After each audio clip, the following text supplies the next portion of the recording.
Hi friends, ఈ video నచ్చినట్లయితే like చేయండి, సబ్స్క్రైబ్ చేయండి. జోష్న వాళ్ళ అయితే ఇంటికి వచ్చి ఇంట్లో కూర్చొని ఉంటాడు. ఇంతలో అక్కడ జోష్న వాళ్ళ తాతయ్య వచ్చి, ఏంటి వీడు ఇక్కడికి వచ్చాడేంటి, వీడిని ఎలాగైనా బయటికి పంపించేయాలి అని చెప్పేసి అక్కడికి వస్తూ ఉంటాడు. అది చూసిన జోష్న వాళ్ళ నాన్న అయితే నమస్తే సారు అని చెప్పి తన కాళ్ళు పట్టుకుంటూ ఉంటాడు.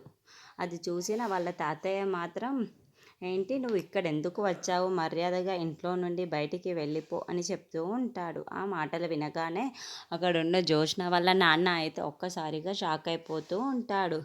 ఇంతలో అక్కడున్న జోష్న వాళ్ళ గ్రాని అయితే వాడికి ఏ అవసరం వచ్చి ఇక్కడికి వచ్చాడో అని చెప్పేసి అంటుంది. ఆ మాటలు వినగానే అక్కడున్న జోష్న వాళ్ళ తాతయ్య మాత్రం, నువ్వు కాముగా ఉండు, నీకు అవసరమైతే వాడు నువ్వు కూడా బయటికి వెళ్ళిపోవాలి, వాడికి వాడికి ఎవరెవరు కావాలో కూడా వెళ్ళిపోండి అని చెప్పేసి అంటూ ఉంటారు. ఆ మాటలు వినగానే అక్కడున్న జోష్న వాళ్ళ బామ్మ మాత్రం ఒక్కసారిగా షాక్ అయిపోతూ ఉంటుంది. ఏంటి ఈయన ఇలా మాట్లాడుతున్నారు, ఈ విధంగా మాట్లాడుతూ ఉంటే నాకు చాలా కోపంగా ఉంది, ఇంకా ప కోపం వస్తూ ఉంటుంది. ఇంతలో అక్కడికి జోష్న వచ్చి, ఈయన ఏదో పెద్ద తప్పు చేసే ఉండాలి, అందుకే తాతయ్య ఇతన్ని ఇంత అసహించుకుంటున్నాడు, లేదంటే తాతయ్యకి ఎంత కోపం ఎవరి మీద అంత సాధారణంగా రాదు, ఏదో పెద్ద తప్పే చేసి ఉండాలి అని చెప్పేసి అనుకుంటూ ఉంటుంది. ఇంతలో అక్కడున్న జోష్న వాళ్ళ తాతయ్య మాత్రం మర్యాదగా ఇంట్లో నుండి బయటికి వెళ్ళిపో అని చెప్తూ ఉంటాడు.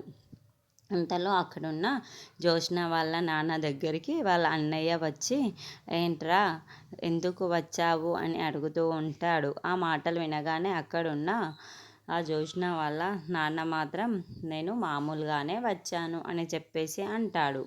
ఇంతలో అక్కడున్న వాళ్ళ తాతయ్య మాత్రం, వాడికి ఏదో డబ్బు అవసరం అయ్యే ఉండి వచ్చాడు, అందుకే వాడికి ఏవో ఒక కొన్ని డబ్బులు ఇచ్చేసి ఇక్కడ నుండి పంపించాయి, వాడు నా కళ్ళ ముందు మాత్రం ఉండకూడదు, వాడు కళ్ళ ముందు ఉన్నాడంటే నాకు చాలా చిరాకుగా ఉంటుంది, ఆ పేదవారి ఖాతాలో ఆ డబ్బులు రాసేసుకో అని చెప్పేసి అంటూ ఉంటాడు.